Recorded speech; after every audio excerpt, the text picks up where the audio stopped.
depressed, frustrated, sad, confused. You want answer. Let's talk. Give me a message sa page ko sa Philippine Dating Coach and you can have one-on-one coaching with Coach Baze, your dating coach. Just please subscribe to my channel and hit the bell button. Alright, bakit napaka-importante ng tahimik na strategy para ibalik ang interest ng ex mo? Tapusin mo ang video na to in order for you to understand the full version of the teaching. At syempre, like and subscribe na rin. Anyways, let's go ahead. Diretso na tayo sa topic. Hindi lahat ng pagbabalik kailangan maingay. Hindi lahat ng interest sinasabi ka agad, no? Minsan, kailangan tahimik ka lang. Maraming nagtatanong kung paano ang pinaka-best strategy paano ibalik si ex. Pag naman sinabi kong tumahimik lang sila, ayaw naman nilang tumahimik. Ang gusto nila, humanap pa ng mga kung ano-anong strategy para ibalik ang ex. Oo, pwede nating ibalik ang ex mo in a specific strategy, pero hindi ko yan tinuturo sa YouTube. Kung gusto mo, nasa coaching session yun. Kasi sa coaching session, dun ko nire-reveal yung specific step by step. Pero dito, malabo mong matutunan yun. Kaya kung nalalabuan ka sa mga strategy na yun, edi tumahimik ka na lang muna. Mag-no contact rule ka. Kasi interest often returns quietly before it becomes visible. Lagi mong tatandaan, bakit nawawala yung interest ng ex mo sa'yo noon? 3 bagay lang naman yan. Lagi mo itong tatandaan, 3 bagay lang to. Number 1, over-familiarity.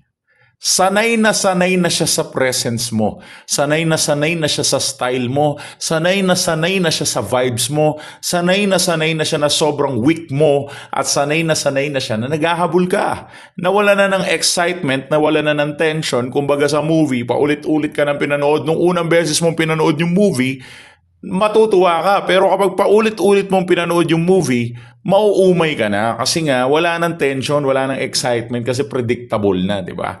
Kumbaga, kapag nasanay siya sa presence mo, dun talaga mag-e-end up ang lahat. Kaya mawawala yung interest niya. Pangalawa, number 2, emotional saturation. Ibig sabihin, sobrang available mo. Walang anticipation na gaganap. Ibig sabihin, hindi nagkakaroon ng thrill. Mas napapadali ang lahat kasi yung availability mo is nandyan ka lang. Nawawala yung effort niya na gumawa ng paraan to get you back. Nawawala yung value mo into that specific matter. At kapag walang anticipation at sobrang available mo, ang ending, emotional saturation, okay? Ibig sabihin, napaka-saturated na niya.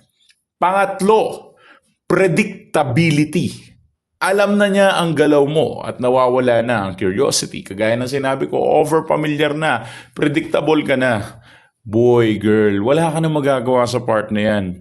The only thing that you can do is just to reset. Napaka-importante ng reset, pero ayaw nyo mag-reset kasi feeling nyo kapag nag-no contact rule kayo or kapag hindi na kayo nagparamdam sa ex ninyo, feeling nyo mawawala na siya ng tuluyan, which is kabaligtaran nga yung mangyayari, pero hindi mo gustong mag-expect na nakabaligtaran yung mangyayari at ayaw mo maniwala na nakabaligtaran ng mangyayari dahil nga praning na praning ka ngayon. Feeling mo kapag hindi mo kinausap ang partner mo ngayon, mawawala na siya forever. Which is hindi ganun na nangyayari. Huwag mong paniwalaan ang feelings mo. Paniwalaan mo ako bilang breakup coach. I'm a breakup consultant. And I'm really expert in this thing. Super expert ko na sa bagay na to. Kaya it's better to trust me than to trust yourself. Kasi hindi mo mapagkakatiwalaan na sarili mo ngayon. Kasi illogical ka. Punong-puno ka ng emosyon. So do not trust yourself right now. But instead, trust me. Kasi eto ang nagtitrigger sa ex mo para tahimik mo siyang mapabalik. Unang-una sa lahat, this is what we call basic. Super basic. Sa lahat ng basic, ito yung pinaka-basic. Okay? Absence and space.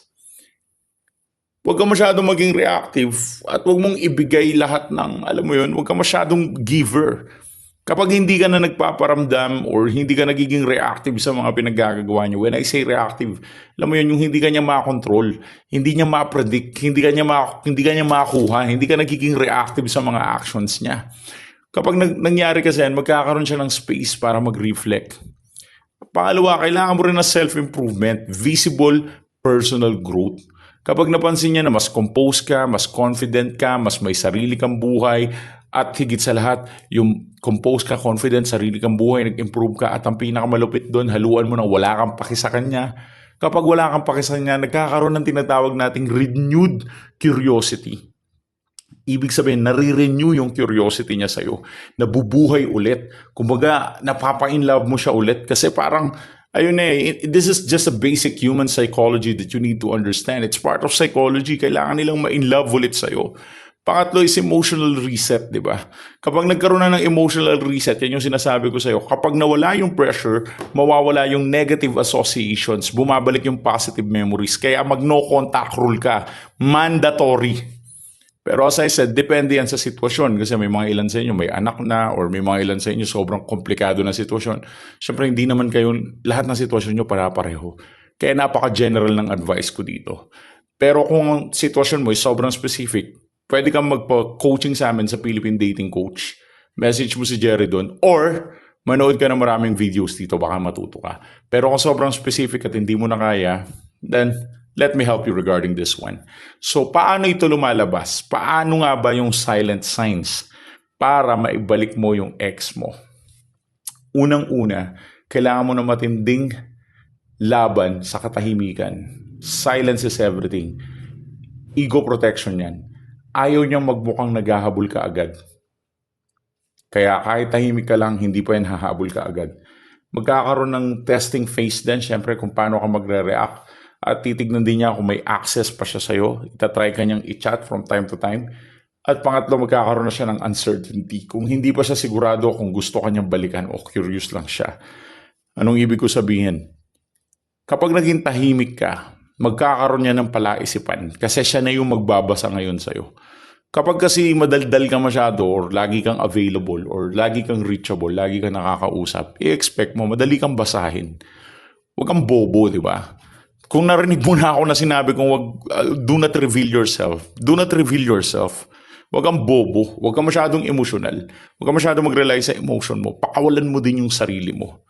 And just protect yourself with this one. And always remember, mystery is the better thing para isipin ka ng ex mo. Gusto mong isipin ka niya 24/7? Kung gusto mo yung isipin ka niya na 24/7, manahimik ka.